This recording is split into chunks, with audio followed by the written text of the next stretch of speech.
Motherfucking goddamn orange peel beef.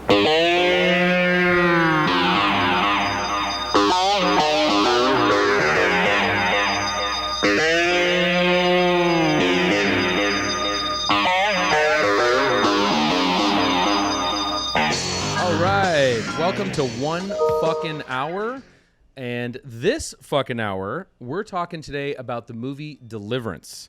I'm Evan Husney, joined, of course, to my left by Tom Fitzgerald. Tom? Hi. And to my right, Marcus Herring. How's it going, man? What's up, y'all? All right, and I think it's time. Let's start that clock. Here we go. Just going to turn it on. Boom, boom, boom. All right, let's go. Deliverance. So, Tom. Hell yeah. To start this off, I mean, I'm sure this is a movie that you've seen dozens of times over the course of your life. I'm sure it's this is a movie that's on the AFI Top 100. It's one of the most critically acclaimed movies. But what's the moment in this movie where you realize, like, man, this is an extra special movie? Right. Like, it's on another level. Yeah, like you said, it is a classic. I have seen it. Guys, I've seen it. First time was when I was 8 years old on television. Whoa. Heavily edited, heavily confusing. But it was my most recent viewing, or one of the last few, because I have seen it quite a lot, like you say. What really got me was, and generally the second half of the film, because so often the first half is emphasized in just people's minds and conversation and whatnot for lots of reasons. But it's when he's having to go up the cliff to scout out for the John man Boyd's who character. Yep. John Boyd's character, who thinks that they think there's a sniper who's going to pick him off, so they got to get him first. So and we're going to watch this scene, so that's cool. But in a minute here. But what got me was very simply, somehow in the narrative of this film and in the life of these people, and specifically the John Boyd character, there's a moment where this man has to examine a dead man's teeth in his head. And there's a moment followed very quickly where he is somewhat elated that the man has false teeth. Just, it's all situational, and I found that just simply a remarkable moment. Also, it's a beautifully filmed scene. The whole thing is really perfection, even within a near perfect film. But it was almost darkly humorous, where he's almost like going like, "Whoo, oh, right on! This guy has false teeth." And again, it's situational, and if you know the film and the story and where that moment lands in the film, I found it almost darkly comic, but very grim and almost surreal, honestly. And then there's that thing where you're identifying and you're almost rooting for him. But what's so great about Deliverance 2 is that there's ambiguity. We aren't sure. He isn't sure. A lot of these guys up here, up in the mountains, a lot of them might have false teeth. Well, that's one of the things too about it. And I mean, we're assuming that most people watching this have seen Deliverance, and Let's obviously hope so. This scene that you're talking about is like hot off the heels of the infamous, rape, sexual assault scene. And it's coming right off of that, where John Voight's climbing the cliff, Burt Reynolds is injured, and there's an amazing day for night sequence where he's doing that. And then, trying to find out, is this the dude that was the toothless guy with the gun? And it's never really quite answered, which is so amazing. But I loved how I think it was like all of us, the three of us, like a few weeks or a few months back, maybe even a year ago, I don't fucking remember, we were going back and forth on like, what are the 5-star movies, the best transcendent, best movies of all time? And you called out this scene, which made me want to rewatch it, and you described it as like a real nightmarish quality, like digging through someone's mouth to find the right teeth. And that is to find the answer. To find the answer. Yeah. And so, Marcus, you rewatched it recently. How did it hold for you? Yeah, I did. It was, like Tom, I saw it young, and it's hard to unwatch. It's hard to go back in time. It's such a huge, like you said, a huge cultural moment movie. It's hard to go back and unwatch it. But I think this last time, what stood out to me like right away was, the second, you mentioned the most notorious scene. I think the second, well, a contender for most famous scene is definitely the banjo scene, of course. Of course. And Dueling Banjos, right? Which hit song at the time too, right? Based on the movie. Top in the But charts. I was surprised watching it again how early that came in. This movie starts like right out of the gate. Like there's not like if it was made today or in the 90s or something, there'd be like 40 minutes of them packing, saying goodbye to their wives, and all this stuff. And that movie just sort of dispenses with all that. And in a way, it's like it's this big, huge, successful movie. It feels like a big movie, but it's very contained in like the way that they did it, right? Where it's like there's a little bit at the hillbilly town, the framing device, hillbilly town, and then all in the river and nature. And then at the end, you're back in the hillbilly town, and it almost makes it to where it's done so well, it's shot so well. Oh, beautiful. It doesn't feel like a small little independent movie. It wasn't, but you could see like that they it had this sort of inspirational quality to it. I thought like where it felt like you could go out and make this movie too, because they kept it really contained and the idea was very doable and pull off and able to pull it off. So that's what kind of stuck out to me the most, I guess, was those two things. Is that it felt like a doable movie, and then I was just shocked at how quickly Dueling Banjos came in. It's like it's within the first 5 minutes, right? And you're hearing that.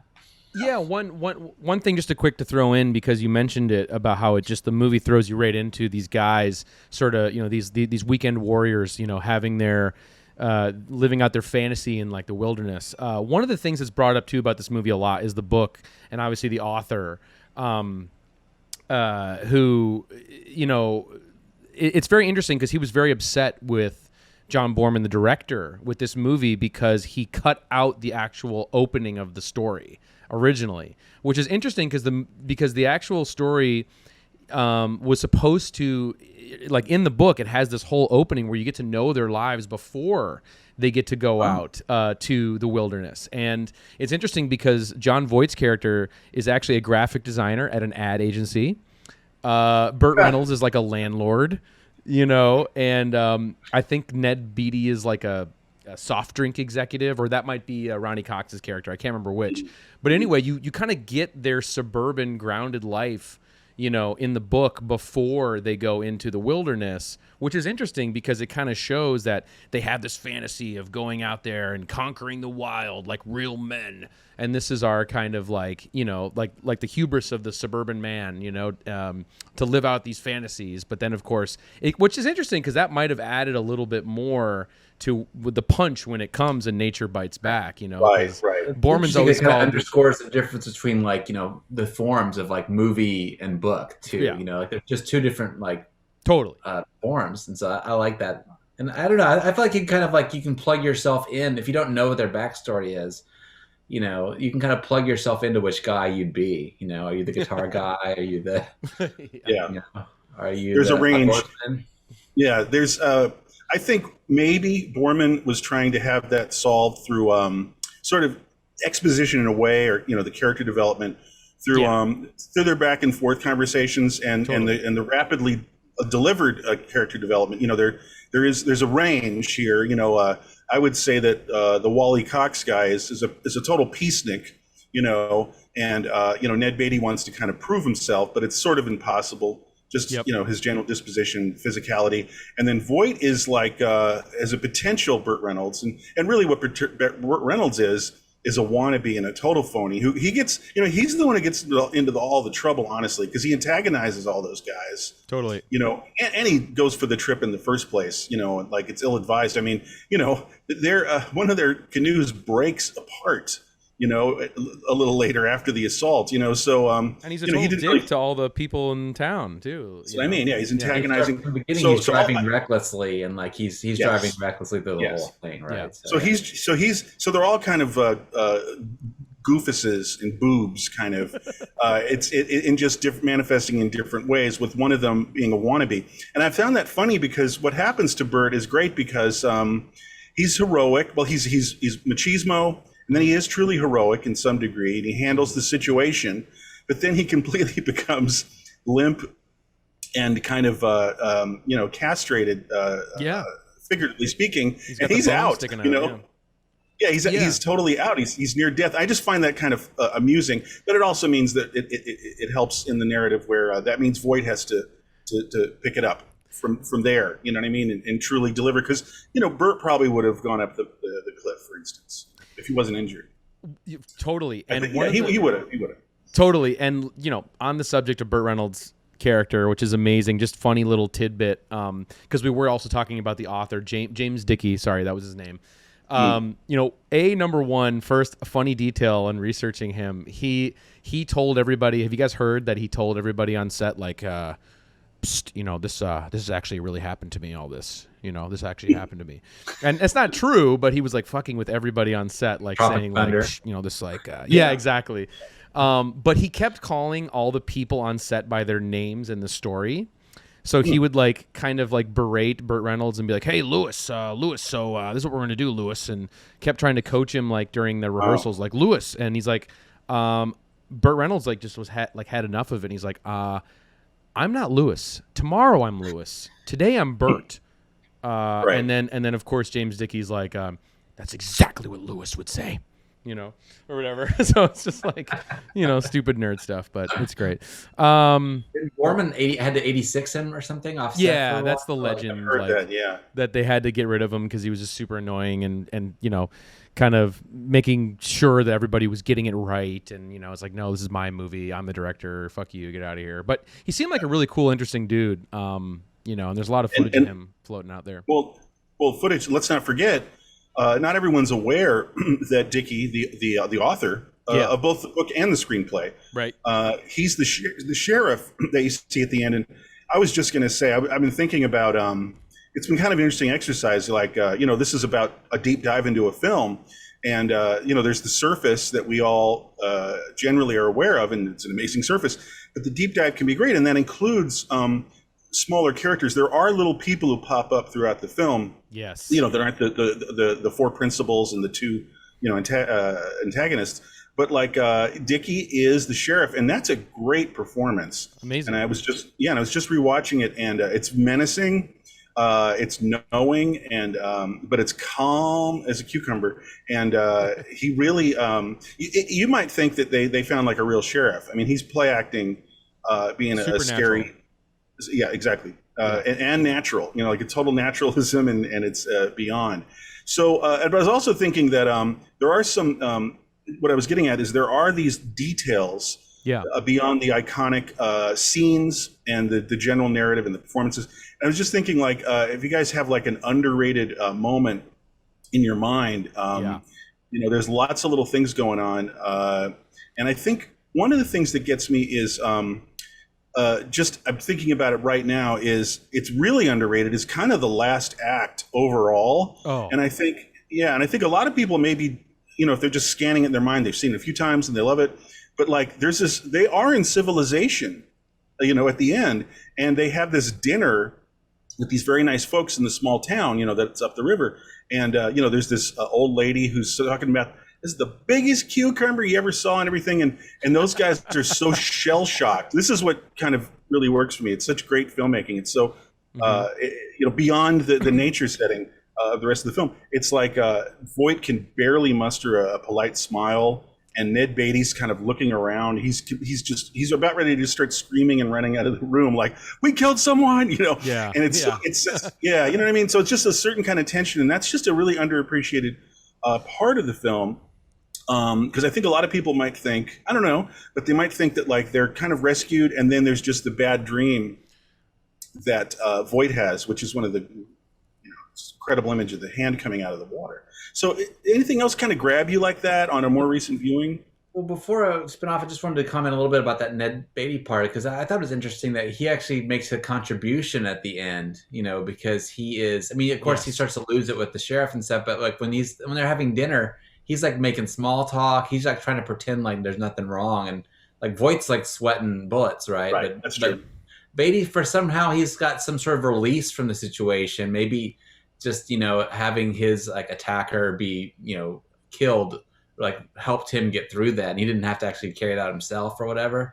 He doesn't feel that guilt, but he's sort of like putting on this mask for the general public and kind of contributing to carry Voight through. I thought that was kind of interesting. I think he's jiving, because he's so nervous and he's suppressing so much of that nervousness that I think he's just like that's his solution, and Voight can't even. put on a happy face.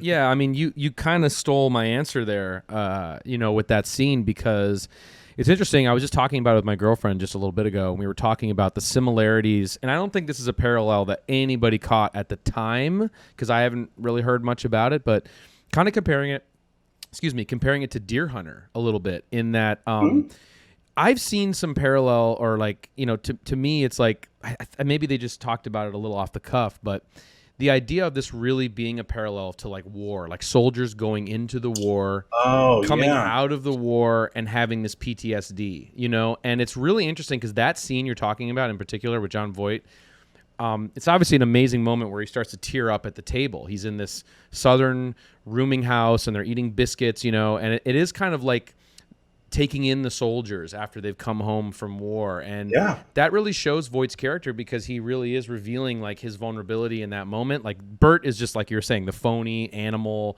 crazy guy. But this is really that PTSD. And then to go to, it's going to toss to the actual nightmare shot, with the hand coming out, the famous hand coming out of the water, is also that PTSD and that trauma. So I think that's really interesting that there is, I think, not to be too like pretentious, but there is kind of like this war, Vietnam. I mean, it's 1969 for crying out loud when this movie is being made. Good point. And it's not something I don't think anybody caught at the time, but I think there is that is what's going on there a little bit. Even though I think James Dickey, like the author, is trying to make the parallel of the rape of the land, and the land, the rivers fighting back, and it's the river's revenge, and the industrialism of the society, and all that stuff. But I think that's kind of an interesting thing looking at what was going on at the time. There's a little Heart of Darkness in there too, right? Totally, on the river, and and I guess just staying with Voight's character, sort of after all the incidents. There's the PTSD. You're right on. I totally see it and I hear it. And it might not have been, sometimes things happen, they call it the zeitgeist. And that might have manifested even unconsciously for Boorman and Dickey and everybody, even the actors. But it was felt in the air, Vietnam, the war, and soldiers coming back, just like, but not conscious. I don't know. Conscious or unconscious, I can totally see the connection. But another thing happens too with Voight. I mean, he has kind of a PTSD time. And then at the very end, he has, reoccurring bad dreams about his quote unquote war experience. But also he does stare down the sheriff. Okay. Yeah. And that means that it's showing that in the context of the film and the themes, he gets a kind of more cojones, so to speak, because he really does stare down the sheriff. And his retort is not like Ned Beatty saying, well, we had an extra vest, no, Voight just doesn't blink, stares at the sheriff, and the sheriff is ignoring Ned Beatty too. Yeah. And they're having a stare down, and it's kind of macho, real macho, not stupid, braggadocious Burt macho, but there's something that Voight gained in those incidents. And he just says to the sheriff, I don't know. And actually, I just realized last viewing, Burt says that. He says that line earlier, and I forgot what he's saying something about why. Oh God damn it, I forgot. But it's like why is this or that happening in nature, or like why did something happen? I think Ned's asking him like the first night that they sleep over, and you're kind of expecting an answer like from the expert of the wilderness. Right. And he just goes, I don't know. So I think that, but yeah. It's that famous advice of what you don't talk to the cops, right? There's that YouTube video that's got like 96 million views, and it's like, don't talk to the police. Right. Well, yeah, but what I'm saying, I think, is more just like, it's just kind of a hard ass thing to say, Yeah, it is. But it is kind of the right answer because he's not like making something up or panicking or being honest. He's just like, just steely-eyed. He's like, I don't know. So all I'm really getting at, it's just like, I think he's picked up some things that have changed him, and he has damage, but he's also faced life and death in multiple ways, and he stepped up and he delivered, and so he's gained something. Well, it's the sheriff and him have one more little incident where they interact at the car there at the end. That's what I'm referring to. That's where Oh, okay, I thought you were talking about when they're standing by the river. No. It's at the very, very end. Got it. Great moment. Yeah. Speaking, I mean, underrated moments, like obviously the ending there, or that moment in the rooming house. But we should go back to the teeth and maybe take a look at the teeth, because Yeah. that's what I think really inspired us to even go back and look at this in the first place, because it's like I nobody think it talks inspired about us. that. Hey, man, I think it inspired us to start the damn podcast. It did. It did. The teeth. You know, These the famous revelatory teeth. moment. You know. Yeah. Yeah. So I'm gonna fire it up here. Let's talk about some teeth. Feel free to comment over it here, and let's. Yeah.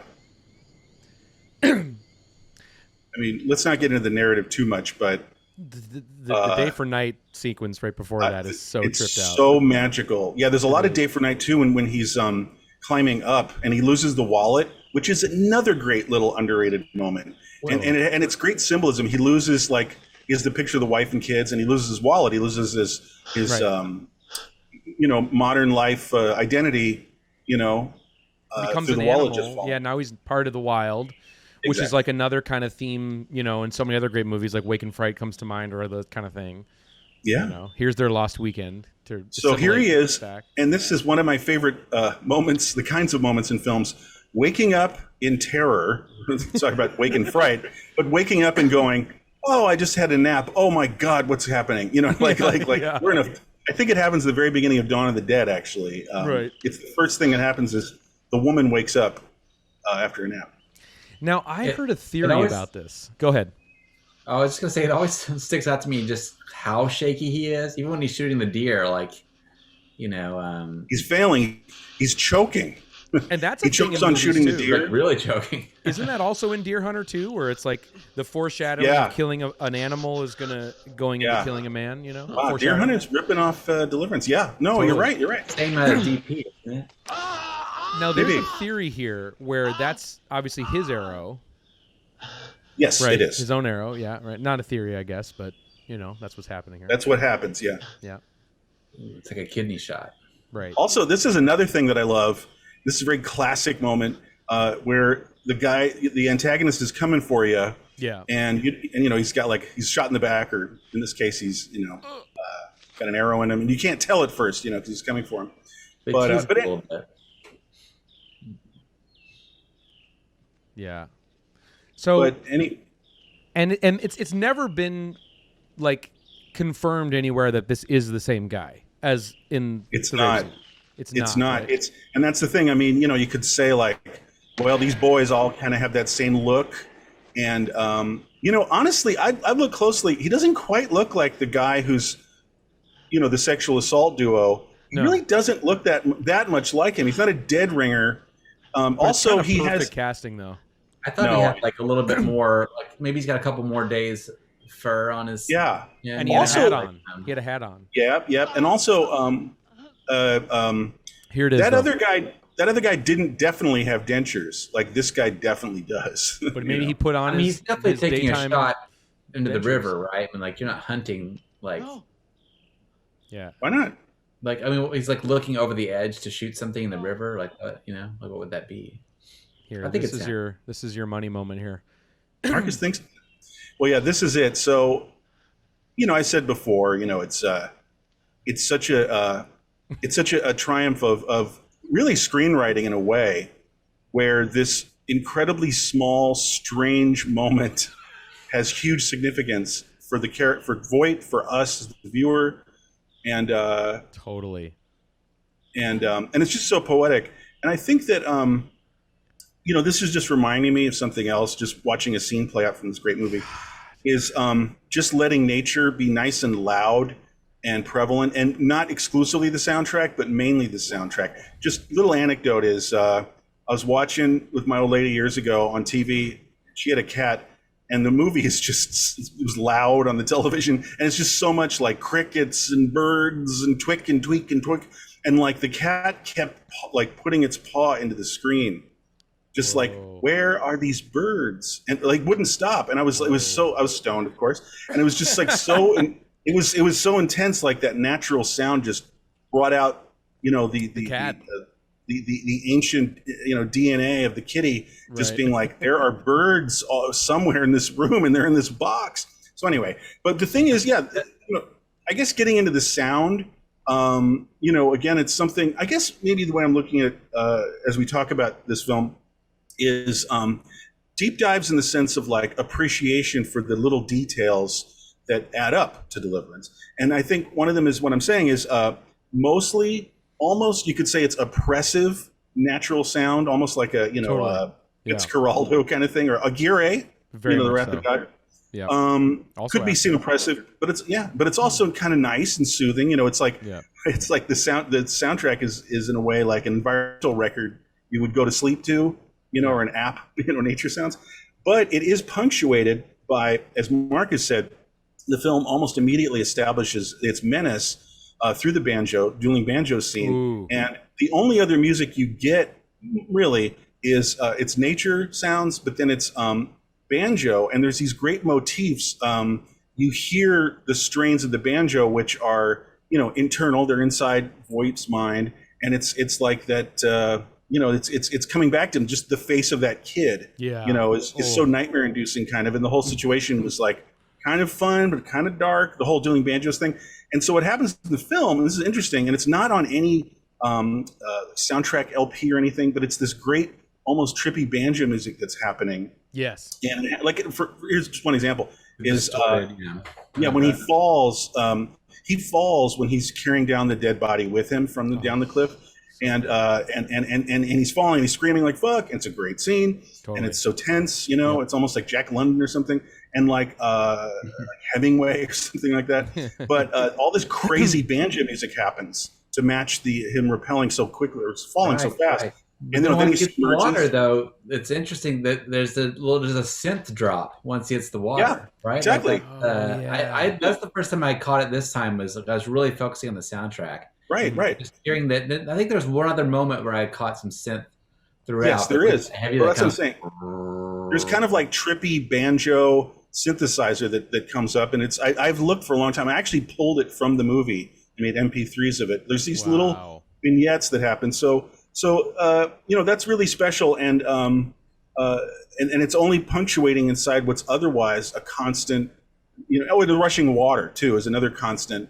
Yeah. And it just feels like when you hear just all the natural sound and then the rushing water, it's just like, this is not your home.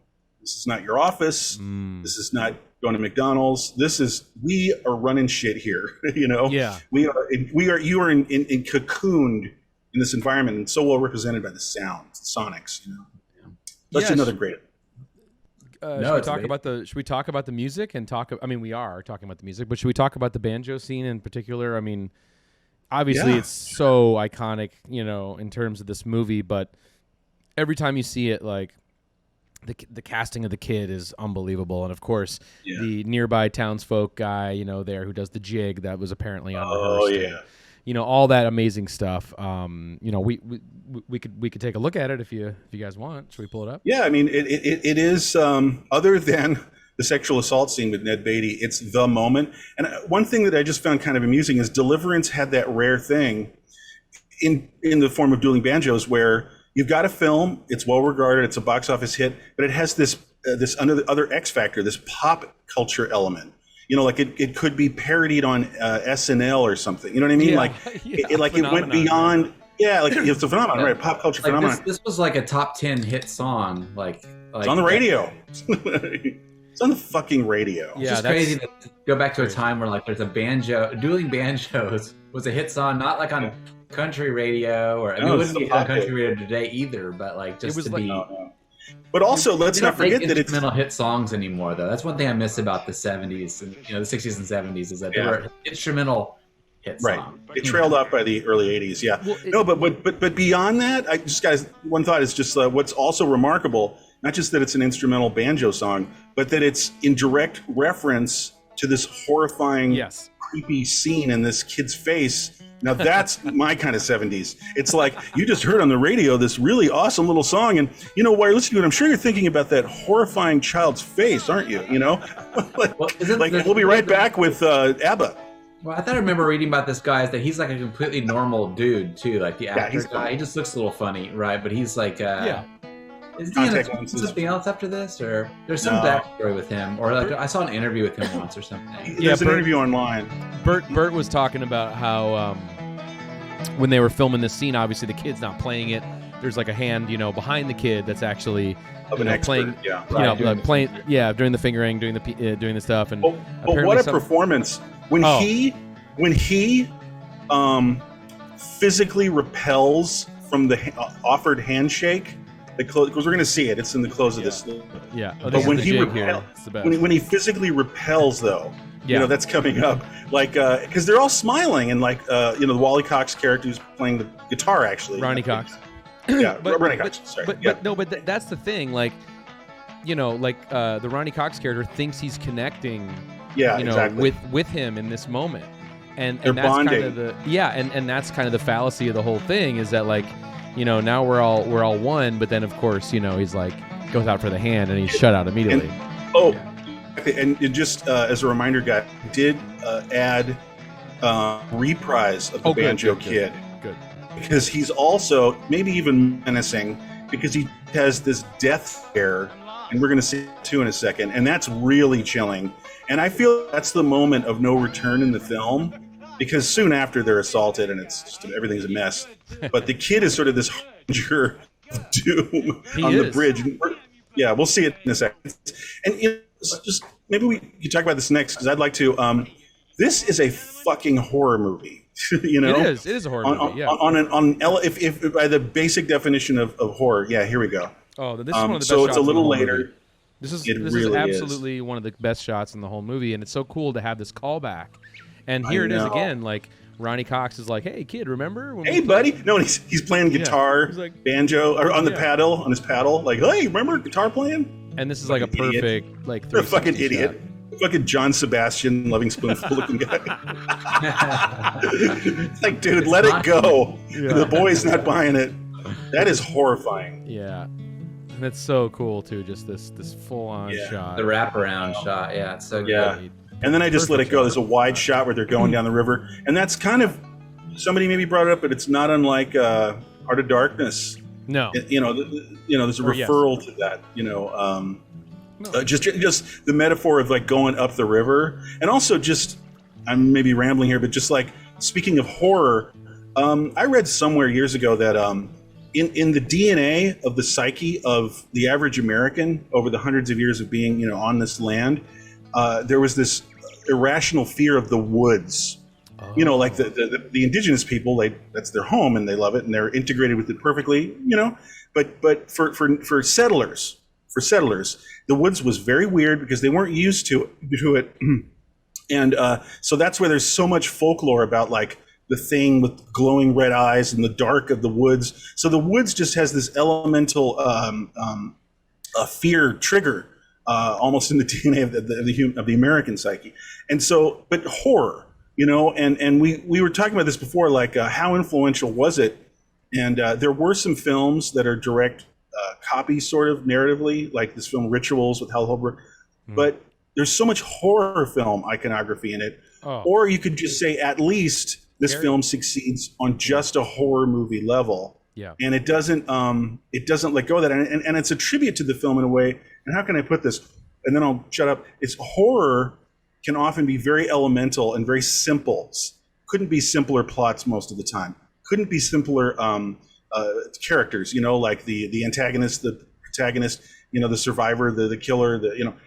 Being haunted, being pursued. And it's just on some level, it's just maybe one of the most successful horror films of all time, although it's more than that, and it's technically. But just one thing that's kind of weird is Last House on the Left came out at the same time, same year, 1972, and that has more of that like in the woods. It's not nice. It's not idyllic. It's not. It's actually a place where things are just loose and weird, and other forces can overpower you. You're not in civilization.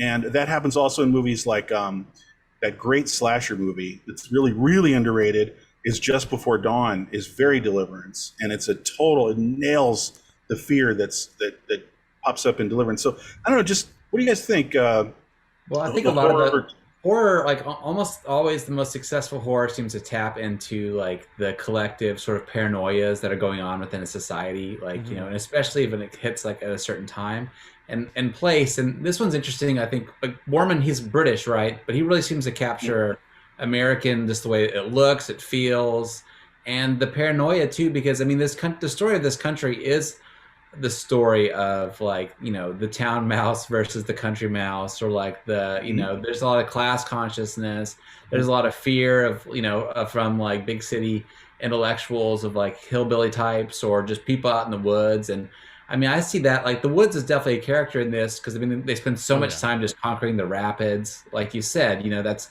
nature is like one of the like antagonists in this big time. I mean, it's almost like it is. There's like 3 really big rapid scenes. Nature wants you to die. Yeah, the rape of the land. I think that you can't overlook that the people that are represented that are the antagonists too are like poor country folk that are, you know, that we don't understand as like big, as even as the moviegoers. You know, we're sitting there seeing them as this, like otherizing them, right? We don't identify with almost them like at they all. are like, you know, and we still have those kind of like divisions in our culture today, you know, and like so it's so American, that sort of like, also that you can be out in you know, it's not the West, I guess, but you can be out in nature like cowboy style and just sell things, you know, American cowboy style. You know, they don't go to the law, they just end up killing each other. You know, it's very, all of it is like so rooted in American. It's amazing that Pioneering, was able to capture that. pioneer justice, you know. Yeah. Totally.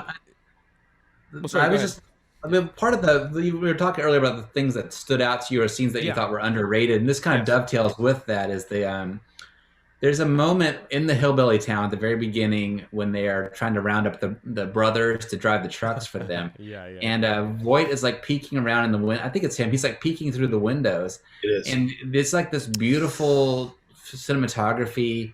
And you mentioned Deer Hunter. I'm 90% sure it's the same DP that shot both movies. So it's kind of interesting that you made that connection. But I'm gonna look at that right now to make sure. Vilmos? Yeah, Vilmos Zsigmond. Oh, it is then. Yeah, it is Zsigmond. Yeah. Yeah. But I mean, there's that amazing 70s sort of like dovetail with like the lighting and the cinematography, the lenses, and then the production design. It's like you peek into that window and everyone's wearing these browns and like earth tones and the wood, and the cinematography is so nice.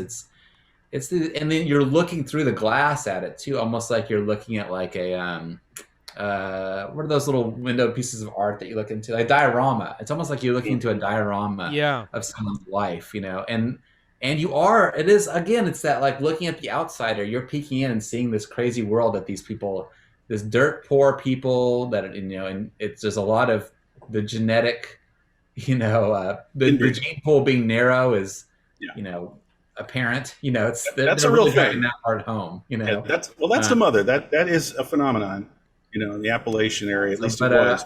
I thought that was a cool moment that I did not remember. You know, like actually peeking at the windows there. But, it's right before Dueling Banjos. I must say, that was another one that really caught my eye in the most recent viewings. And just to be honest, you know, like he's peering in, and it's a chilling moment, because they did cast a child who's afflicted with maybe CP or something. And he's in the crib, and his grandma's looking over him, just kind of attending to him, probably nonstop, and, you know, like knitting. And she has one of those really hard Depression era faces, you know, like she probably is a lot older looking than she really is, you know. And it just reminds me of some of that photography of the Dust Bowl Depression era, of that woman with that, you know, the stoic, hard life, hard face. Dorothy Lang, Dorothy Lang, exactly. Yeah. And it's beautiful, but it's also creepy and almost kind of Hills Have Eyes in a way. I'm just saying that it has a creepy element of messed up otherness, and I hear you just well, Hills Have Eyes is like a caricature of this, right? That's like, it's a broad parody, not broad parody, but it's a you know, it's exaggerated, it's cartoonish comparatively, obviously, but it still is tapping into that kind of stuff. And it's the same story in a way, upper middle class people going out and like looking at America and nature. It's the same story. I'm sure it was on Wes Craven's mind too with Hills. But well, you know, there's a lot. I mean, Dickey, the writer, and Boorman, of course, they have a lot on their minds, and there's a lot going on. And one of the things that I took away from is there's class, of course. There's a class differential, major one between the two of them, and that happens on Earth now. In general, all over the place, even within third world countries and so on. So that's a thing that happens. But for me, what it was, it felt like there was a time machine slip up or something, and it feels like these guys in 1972, like McGovern versus Nixon, and the Godfather's playing, and like just try to think of any modernity. There's also Apollo missions, and so these people sort of from the future, right, have somehow gone up back 120 years, because that's to me what it is more than class. It's so shocking that technology did not, track in the two different parts of this country, and it just didn't happen. And technology, and what technology gave these goofy, cushy upper middle class people, which is they're not in the food chain in any way. They don't have to fight for their lives in any way. They don't have to suffer in any way. And you're little marshmallow people. And that's because they're in 1972. And all these guys are not, So that was interesting to me. Yeah, speaking of underrated stuff too, this, there's so many, you always, the same 4 or 5 things get talked about a lot, and I think this is overshadowed by the rape scene as well. But the performance, of the sexual assaulter, Bill McKinney, when he is shot by the arrow, and his actual death scene is unreal when you watch it back, and how perfect it is. I mean, it's very exaggerated and over the top, but it feels very natural at the same time. And then there's also this amazing little factoid about it too, where he's like was interviewed about it or something, and he was suggested, I think, by Burt Reynolds to be cast in that role. But he literally like trained himself not to blink for like 5 minutes, because there's that one scene where he falls on the branch.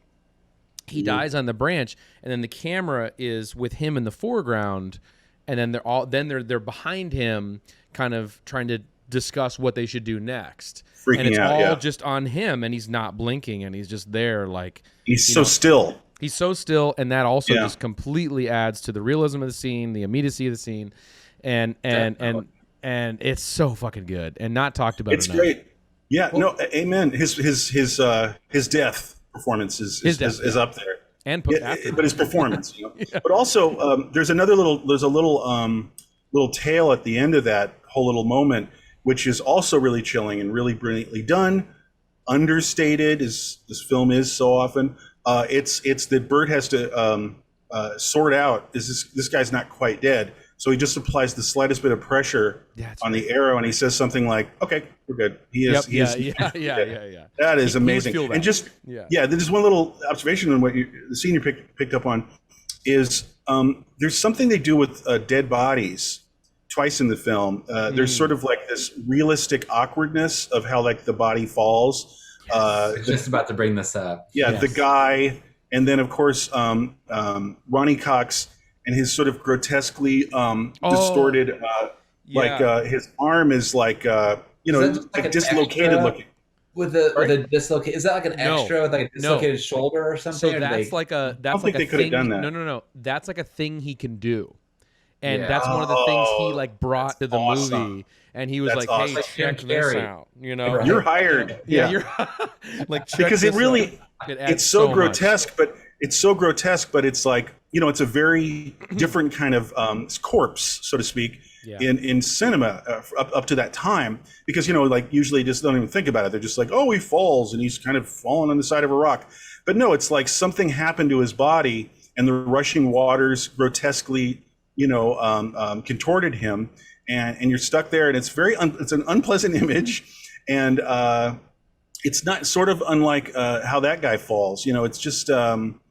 It's just that kind of detail it's another element of the unnerving. Sorry, how they decided to have the corpses fall. What's that? I just have to show that. Oh, okay, great. I mean, that's what. I mean, I could tell it was real. I was just like, wow, like. That's like a party trick. So. Right. Of course. Not everyone can do that. Let's start a TikTok trend.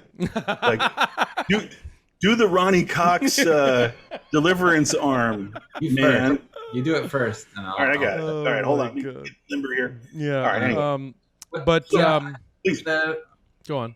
I was going to ask something. You know, there's the rapid stuff. Now, like, there's a lot. The movie's so tense, right? Like, if you've seen it, we've all seen it many times before. But I always get kind of swept up in that, even though I know they're going to get through it. You know, but like the rapids too. It's like it's not a scene that I would normally feel like would grab me in a movie, like Man versus Water. But I think it's the way that it was done. Like it looks like they were actually doing them. You know, it looks like that the actors were in the river, and it feels so tense. Bert got hurt.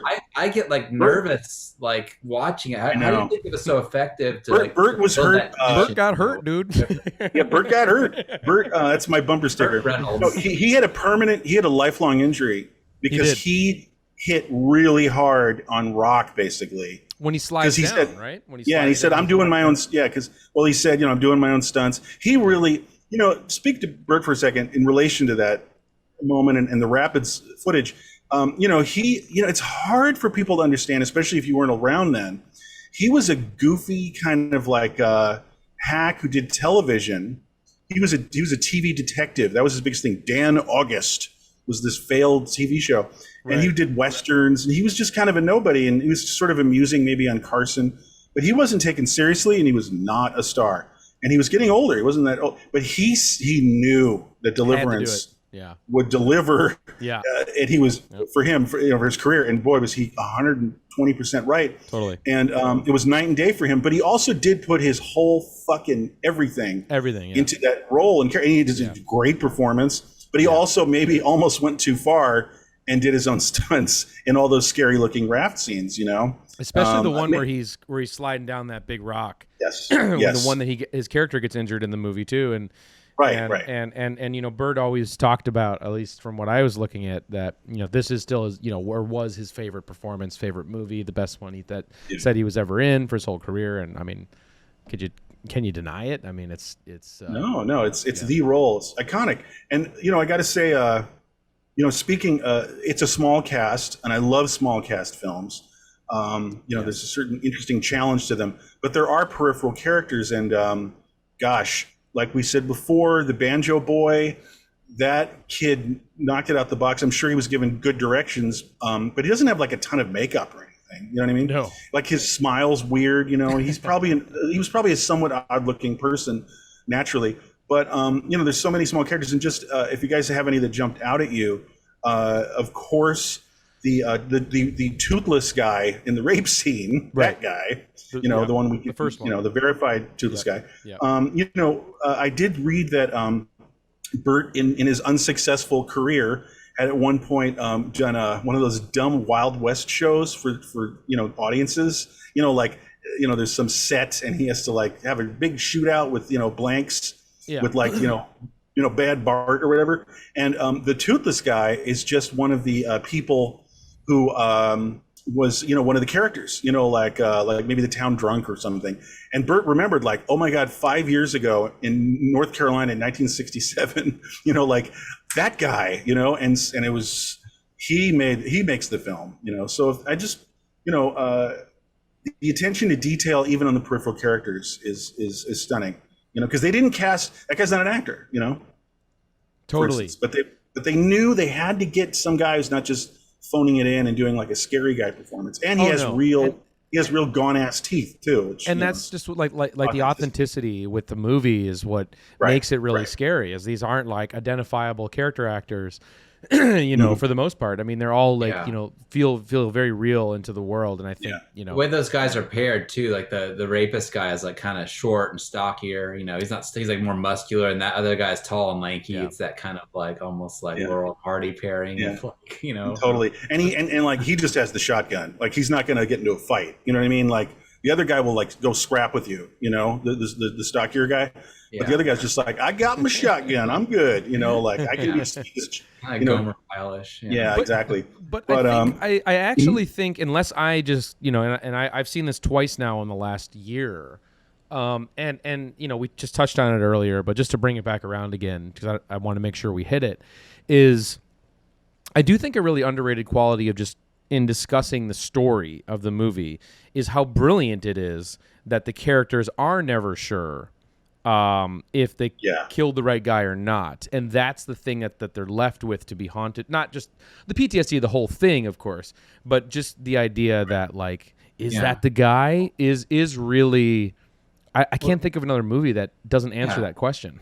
There's another level to that, too. It's like, because they don't actually know. The other big unanswered question is, like, what happened to Drew? Did he actually get shot? Like, so they don't even know if they killed the right guy. Was it really justifiable in that moment to do so? Because you don't even know if he shot that guy or not. You know, I think Ronnie Cox, That's Ronnie Cox. Cox. Clear to me, I think, though, right? Isn't that like when they see him? You know, is it? You know, like he says he's like, that could be a bullet hole, and he's like, no, it could have been a rock too. They can't find a bullet wound on him. You know? And gentlemen, that's why, in a way, this is a black comedy. You know, you could have some laughs with this film.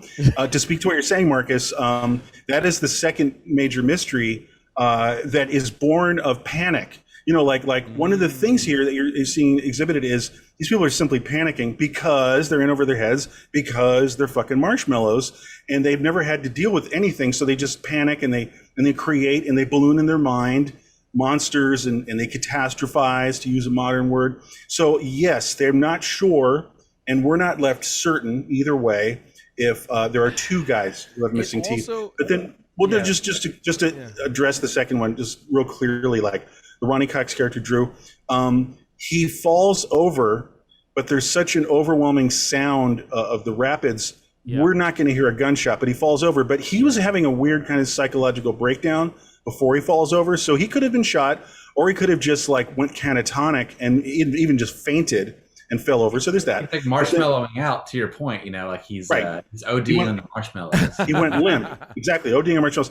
No, but just follow through, just clarify what we're getting at is then later they make this, ridiculous decision in a way where it's not just our friend died in an accident rafting, but if it goes to the coroner and they find a bullet hole, then that hole has to be explained retroactively. And they're not sure, like, well, I'm not seeing a bullet hole.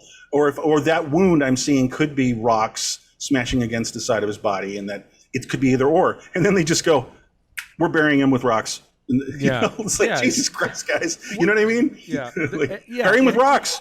We have two corpses now. We're hiding. Three. They have three. Just the point I wanted to make about what you were saying about the whole situation. Going back to what I was saying in the beginning, is it does seem like very like sending kids to Vietnam vibe. Like this is a situation. Yeah.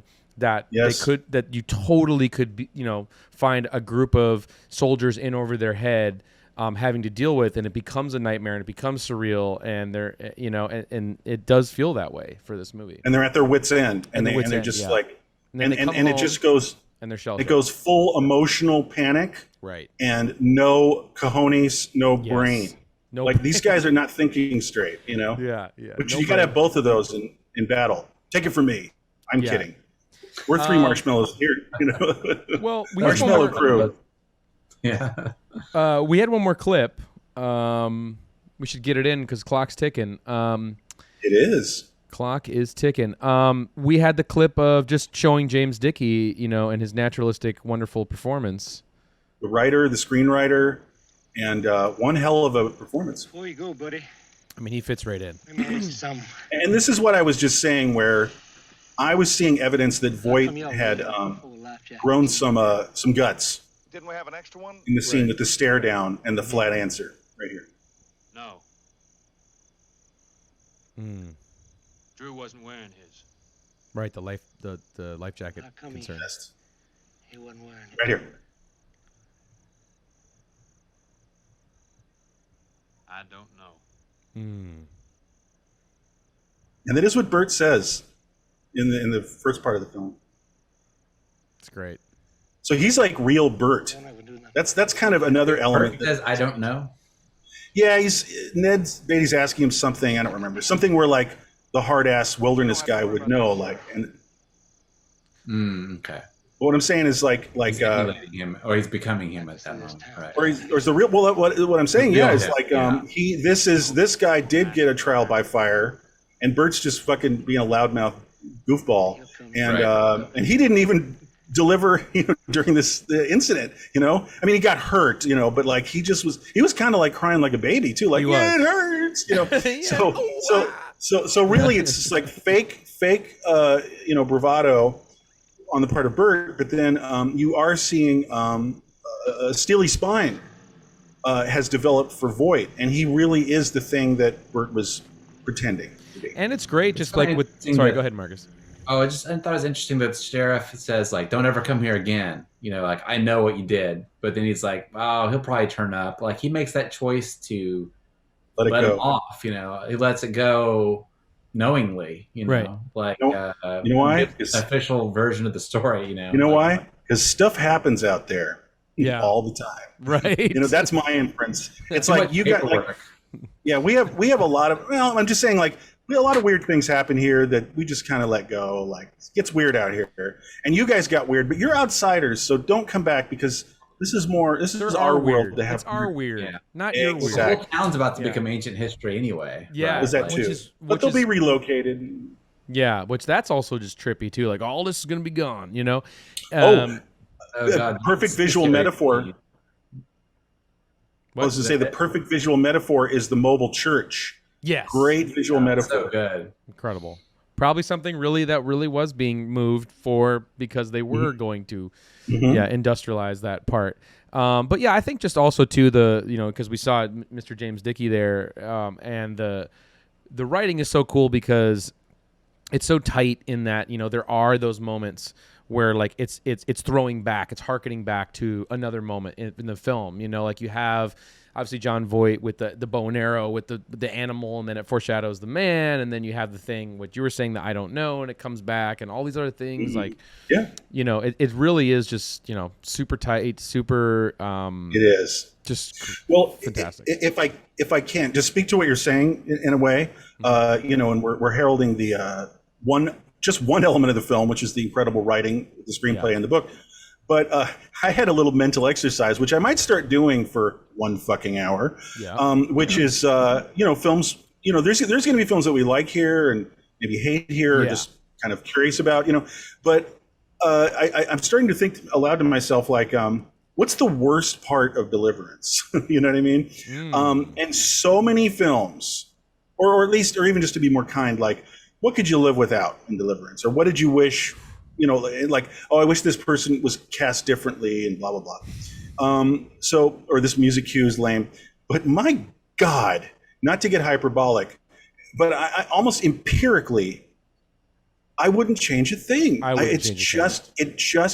is no worst part of Deliverance. What do you guys think? No. Is there anything soft? Like, there's not a worst part. There's one part that, like, let me be dumb for a second, and there's one part that I didn't get, and I actually had to run it back, and I just wasn't sure. Like, so John Voight is on the cliff. It's the day for night sequence. He's just climbed up the top of the cliff, and he's looking around, and then it cuts to a shot, like a really wide shot that's like a comp, it's like a rear projection or something, or some sort of, and there's a guy walking back off the cliff, and I was like, is that the hillbilly guy? But then it cuts to John Voight, and he slides down. It's a continuation, so I was like, oh, is that John Voight looking over the edge, then coming back and sliding down? Right. And I wasn't sure. I ran it back, and I was like, I just don't know. I can't tell if that was the hillbilly or John Voight. All right, this film's not perfect. Fucking sucks, man. No, like, there was a slightly. I'm not making fun of you. It's just like there is a slightly confusing continuity moment in the behavior of this. I'm cool with any of that, because even that, plus even like you could. Some nerd could, look at the day for night stuff and be like, whatever. But I think it just totally makes it fucking nightmare. It's a little surreal. Look, thank you. Yeah. Because, I just thought of this right now. 2-minute warning. 2-minute warning, gents. No, I just thought of this right now. There's almost no nighttime scenes in this film. Right. There's just...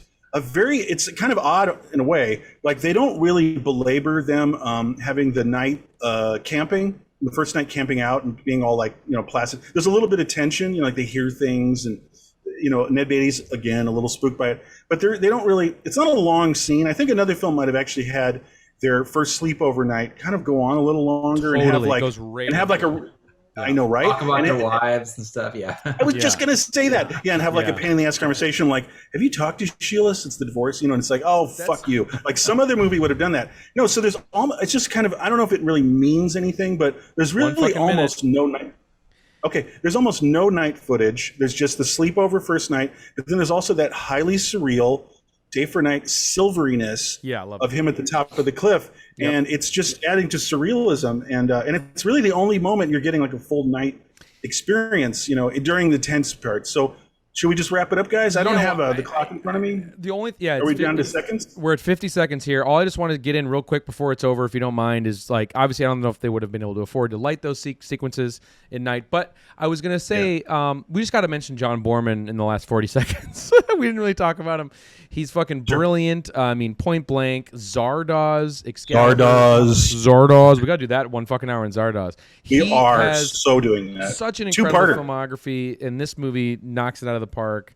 And it was fun talking about Deliverance. Marcus? Yeah, I just real quick, I think that like Tom's point about them not talking about their wives and stuff just shows like the character development doesn't have to be like dialogue based. This movie does a lot of character stuff without having to go into all that backstory and dialogue, and it's pretty. No exposition. Yeah. No exposition. All right. That was a great hour, guys. I don't know about you. I had a lot of fun. Me too. That was awesome. We did it. We got it in. We did it. The countdown is over, and that, ladies and gentlemen, was 1 fucking hour on Deliverance, and we will see you for the next ep. All right, take care, everybody. See you later. Bye-bye. Bye. Motherfucking goddamn orange peel beef.